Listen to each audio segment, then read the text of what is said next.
Assalamualaikum warahmatullahi wabarakatuh teman-teman. Apa kabarnya semuanya? Alhamdulillah. Sekarang ketemu lagi di pembelajaran tematik tema 4G, Indahnya Keragaman di Negeriku. Subtema 1 yaitu Keragaman suku bangsa dan agama di negeriku. Sebelum memulai ke pembelajaran, mari kita berdoa bersama-sama terlebih dahulu ya. Bismillahirrahmanirrahim. Raditu billahi rabba wa bil islami dinna wa bi Muhammadin nabiyyan wa rasula. Rabbi zidni ilman warzuqni fahman. Teman-teman, tahukah semboyan negara Indonesia itu apa? Ya, semboyan negara kita adalah Bhinneka Tunggal Ika. Dan kalimat Bhinneka Tunggal Ika itu terdapat pada lambang Garuda Pancasila yang mempunyai arti berbeda-beda bangsa tetapi tetap satu tujuan. Kalimat Bhinneka Tunggal Ika terdapat dalam buku Sutasoma karangan Mpu Tantular. Mpu Tantular hidup pada masa kerajaan Majapahit sekitar abad ke-14. Dalam buku Sutasoma, pengertian Bhinneka Tunggal Ika lebih ditekankan kepada keanekaragaman agama dan kepercayaan di kalangan masyarakat Majapahit. Teman-teman, Indonesia itu selain kaya akan sumber daya alam, ternyata bangsa Indonesia terdiri atas banyak suku bangsa. Nah, suku bangsa apa sajakah itu? Kita simak teks suku bangsa Indonesia berikut ini. Sejak dahulu kala bangsa Indonesia hidup dalam keragaman. Kalimat Bhinneka Tunggal Ika pada lambang negara Garuda Pancasila bukan cuma slogan. Penduduk Indonesia terdiri atas beragam suku bangsa, agama, bahasa, adat, dan budaya, tetapi semua dapat hidup rukun berdampingan. Berdasarkan hasil sensus Badan Pusat Statistik atau BPS tahun 2010, bangsa Indonesia terdiri atas 1.331 suku. Berdasarkan sensus itu pula, suku bangsa terbesar adalah suku Jawa yang meliputi 40,2% dari penduduk Indonesia. Suku Jawa ini merupakan gabungan dari suku-suku bangsa di Pulau Jawa, seperti suku Jawa, suku Osing, suku Samin, suku Bawean, suku Naga, dan suku Tengger.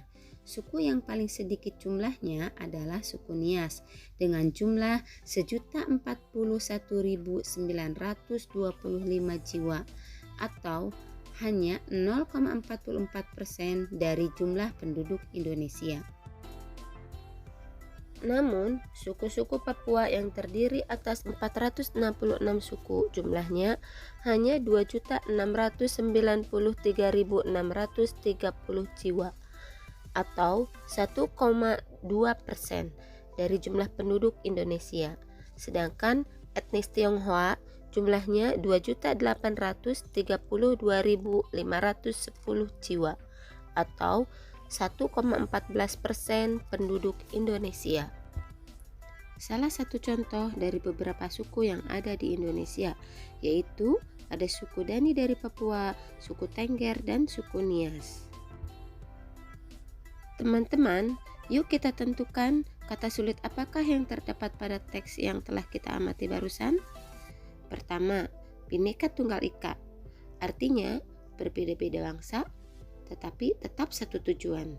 Kedua, sensus, artinya perhitungan jumlah penduduk, ekonomi, dan sebagainya yang dilakukan oleh pemerintah dalam jangka waktu tertentu. Dan ketiga adalah etnis, yaitu artinya suku bangsa. Berdasarkan teks yang telah kita amati tadi, terdapat 2 paragraf. Dengan demikian, mari kita simak penentuan pikiran dari paragraf yang pertama. Pokok pikiran paragraf pertama yaitu sejak dahulu kala bangsa Indonesia hidup dalam keragaman. Kalimat Bhinneka Tunggal Ika pada lambang negara Garuda Pancasila bukan cuma slogan. Penduduk Indonesia terdiri atas beragam suku bangsa, agama, bahasa, adat, dan budaya. tetapi semua dapat hidup rukun berdampingan. Nah, pokok pikiran pada paragraf ini terdapat pada kalimat pertama, yaitu sejak zaman dahulu kala Indonesia hidup dalam keragaman.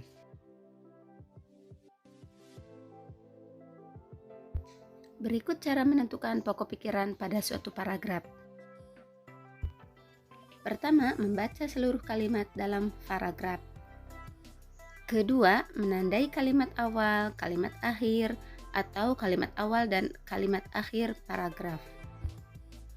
Dan yang ketiga, menandai pokok pikiran yang terdapat di awal, akhir, atau awal dan akhir paragraf.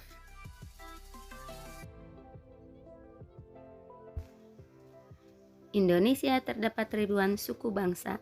Setiap suku bangsa memiliki kebiasaan hidup yang berbeda. Salah satu contohnya, pada zaman dahulu ada perbedaan dalam menggunakan alat transportasi seperti delman, beca, dan sepeda ontel. Apa yang akan terjadi saat kuda menarik pedati, saat beca dikayuh, dan saat sepeda digoes? Perhatikan beberapa kegiatan berikut. Pertama, kegiatan mendorong meja belajar sehingga bergeser lalu tarik ke posisi semula. Kedua, mengangkat tas sekolah atau barbel lalu meletakkan kembali ke posisi semula. Ketiga, kertas yang dilipat kemudian diremas. Teman-teman, mari kita lihat kegiatan tadi dalam bentuk tabel. Pertama, mendorong dan menarik meja, hasilnya meja akan bergeser. Kedua, mengangkat dan meletakkan tas atau barbel, maka hasilnya tas atau barbel tersebut akan berpindah tempat. Dan yang ketiga, melipat dan meremas kertas, maka kertas akan berubah bentuk. Nah, aktivitas yang dilakukan terhadap meja sehingga meja bergeser, maka kegiatan tersebut disebut dengan gaya.